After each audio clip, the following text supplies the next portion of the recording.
यह कहानी है कुमारी निधि की, एक ऐसी शिक्षिका जिन्होंने अपनी मेहनत, संघर्ष और दृढ़ इच्छा शक्ति से शिक्षा की दुनिया में नई मिसाल कायम की। आज वे राष्ट्रीय शिक्षक पुरस्कार से सम्मानित हुई हैं, लेकिन इस मुकाम तक पहुंचना उनके लिए आसान सफर नहीं था।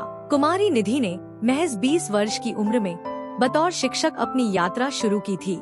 यह सफर शुरू हुआ था उस प्राथमिक विद्यालय से जहां न तो भवन था और न ही जमीन। बच्चों की पढ़ाई खुले आसमान और पेड़ की छाव में होती थी। शुरुआती वर्षों में जब चुनौतियां पहाड़ जैसी थी, तब भी निधि ने हिम्मत नहीं हारी।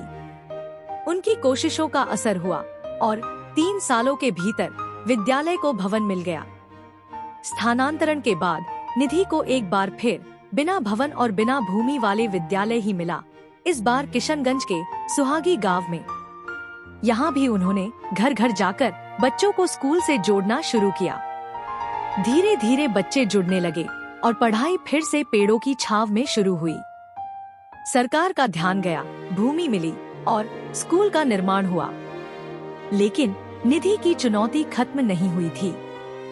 उनका अगला लक्ष्य था 100% बच्चों का नामांकन।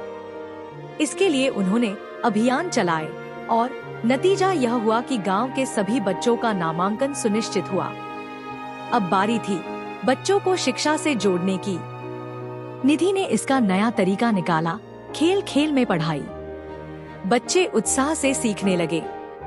इसी दौरान प्राकृतिक आपदा ने सब कुछ रोक दिया। बाढ़ ने इलाके को अपनी चपेट में ले लिया। बच्चों की पढ़ाई थम गई और लोग बेघर हो गए। ऐसे कठिन समय में निधि ने आगे बढ़कर बाढ़ पीड़ितों को भोजन, आवास और जरूरी सुविधाएं उपलब्ध कराईं। 5 दिन की जद्दोजहद के बाद स्कूल फिर से अपनी रफ्तार पकड़ सका। बच्चों को जागरूक करने के लिए निधि ने विद्यालय में बाल संसद की शुरुआत की। इसके जरिए उन्होंने बच्चों को सामाजिक कुरीतियों से लड़ने का हौसला दिया। नमस्ते, मेरा नाम जीनत परवीन है। मैं प्राथमिक विद्यालय सुहागी में पढ़ती हूँ। मैं बाल संसद के टीम में प्रधानमंत्री का पद में हूँ। एक दिन हमारे टीम को पता चला कि नंदनी कुमारी और सुगंधी कुमारी की 6 क्लास में नाम लिखाकर उनके परिवार द्वारा उनकी बाल विवाह की तैयारी की जा रही थी। फिर इसकी सूचना हमारी टीम ने निधि मैम को दी और मैम ने उसके परिवार से बातचीत की और मैम ने उसे कस्तूरबा में एडमिशन करा दिया। मेरा नाम सोमनी देवी है। हम मजदूरी करते हैं और मेरा बच्चा 5 क्लास तक निकली तो हम सोचे क्या तो शादी करवा देंगे। तो निधि मैम बच्चा लोग हमको बोला कि तो शादी नहीं करवाना है, पढ़ाना है बच्चा को। तो हमने निधि मैम वहाँ हमको कस्तूरबा में नाम लिखवा दिया। तो बहुत अच्छा पढ़ाई भी होता है और हम चाहते हैं मेरा बच्चा आगे तो बहुत आगे पढ़ाई में आगे जाए। मेरा नाम सुगंधी कुमारी नाम है। मैं जब एमपीएस शादी में पढ़ती थी तो वहाँ से हम निकले तो मेरा मम्मी लोग मेरा शादी कराने के लिए तैयारी कर रहे थे। तो फिर बाल संसद के द्वारा मैम को सूचना दी गई। फिर मैम ने मम्मी को समझाया तो मैम फिर हम दोनों को कस्तूरबा में नाम लिखवाया। यह पहल पूरे क्षेत्र के लिए एक मिसाल बन गई।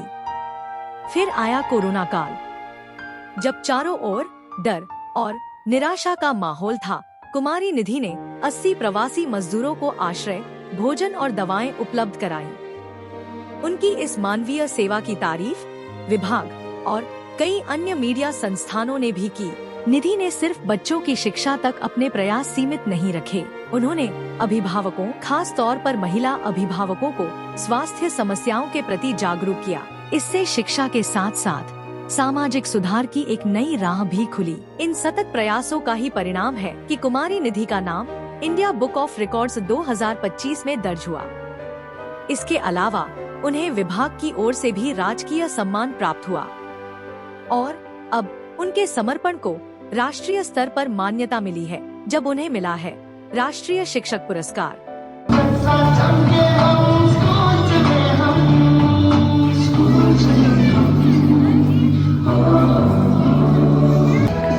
छोटे छोटे बच्चे हैं, दास हमारे बच्चे